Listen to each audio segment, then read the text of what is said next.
this point, we are going to move on to the Kayfabe Tier List. This was created by our very own Steven. He does all of the rankings. I made the graphics, and what the Kayfabe Tier List is a visual tracker that tracks the mobility and presentation of the members of WWE's roster. And this is the post-Battleground and also kind of post Monday Night Raw and SmackDown version, the first episodes of this new era in WWE, because as you can see, Finn Balor has made his debut on the Kayfabe Tier List, shot right up to the A tier, and also Dolph Ziggler, because of his win on SmackDown, he is now in the B+ tier. I want to start off with Dean Ambrose. No matter what I thought about Dean Ambrose and his road to where he is right now, the mere fact is WWE forced him into a position, and since he got into that position, he has had big victories in very high-profile matches. He pinned Seth Rollins on SmackDown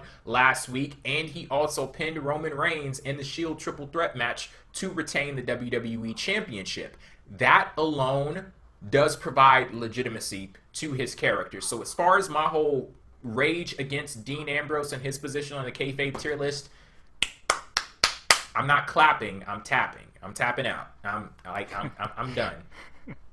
So yeah, that's that. I gotta figure out something because I feel weird with all those guys in A+. I feel like some of them don't belong with others, but I can't really identify why. I can. I don't. I think. I guess we're starting a new Ambrose. round of this. Dean. It seems very weird for Dean Ambrose to be in that tier with all of those guys. We talked about this earlier on. I could see him in the same tier with Reigns and Rollins and Randy even, but not with Cena and Taker and Triple H. But then I could see Reigns with them. So I don't. It's weird to me. It's like Ambrose. I only see it beating certain people, which is weird. The thing is, you posted on Twitter, you were talking about how John Cena needed to be in the WWE Championship match at SummerSlam because you needed a big star in there. And I responded to you by saying, well, shouldn't your WWE champion be able to carry a match on his own? And I don't see Dean Ambrose in that position right now. And I look at all of those other guys.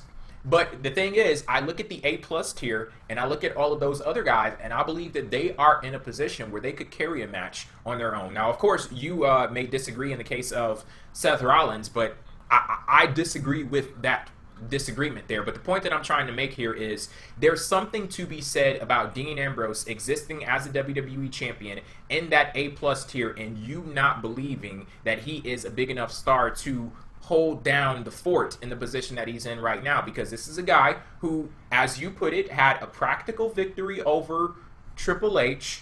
He was in a high-profile match with Brock Lesnar at WrestleMania, the grandest stage of them all. Then the guy went on to beat Seth Rollins last week.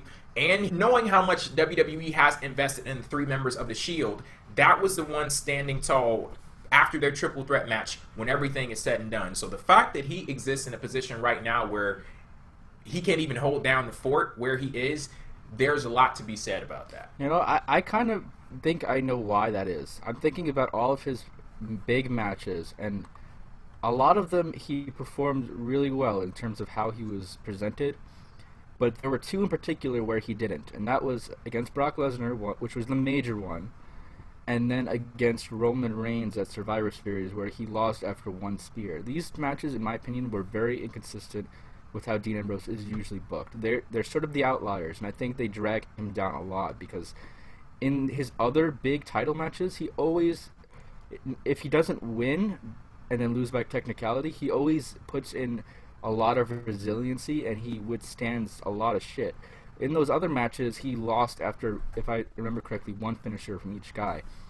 So I think that inconsistent booking is what's causing me, at least, to feel so weird about Ambrose, is that on one hand, he could beat Rollins no problem, but when it comes to, like, Reigns, he can't really, and when it comes to Lesnar, he gets his ass kicked to the point where you don't even really think, like, it seemed more like an exhibition match on a house show than a main event.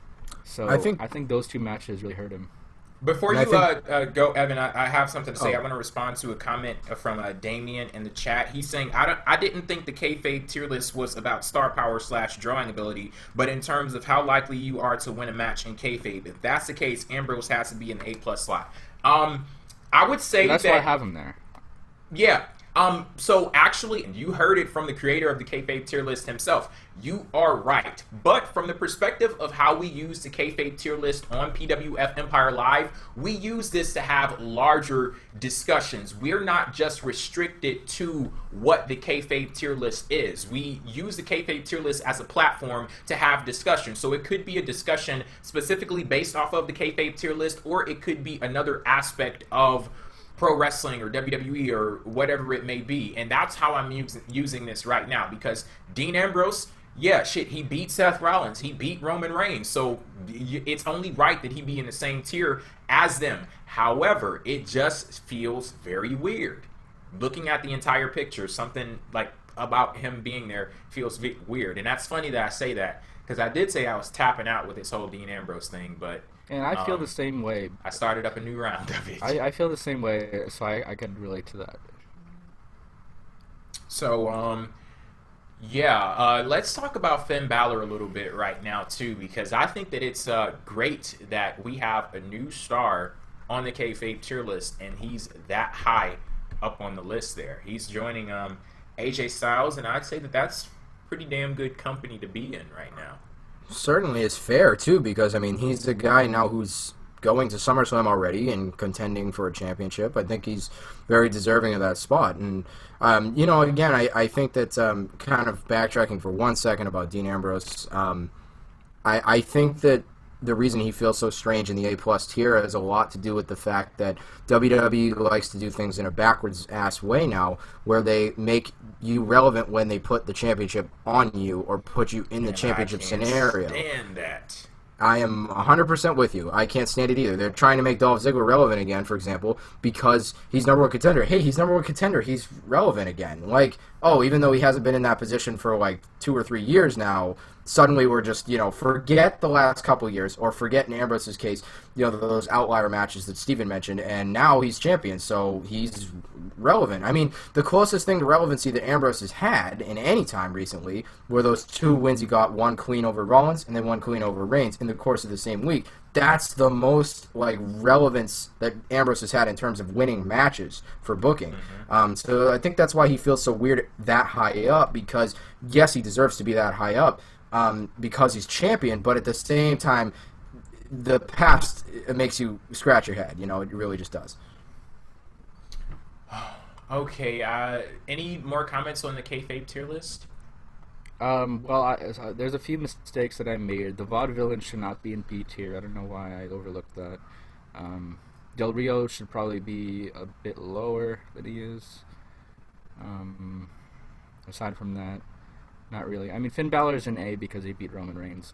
Just like when Kevin Owens beat Cena, I put him in A. And he will probably be an A+ if he wins at SummerSlam. So. Okay, yeah, I'm looking forward to some people exiting the B tier, because the struggle is real there. Like, for me being the person that has to arrange everybody. Well, that's always the most crowded one. Yes, I spend the most time on that damn tier right there. So you know what? I'm glad. Vaudevillains, too bad, so sad, but great thing for me.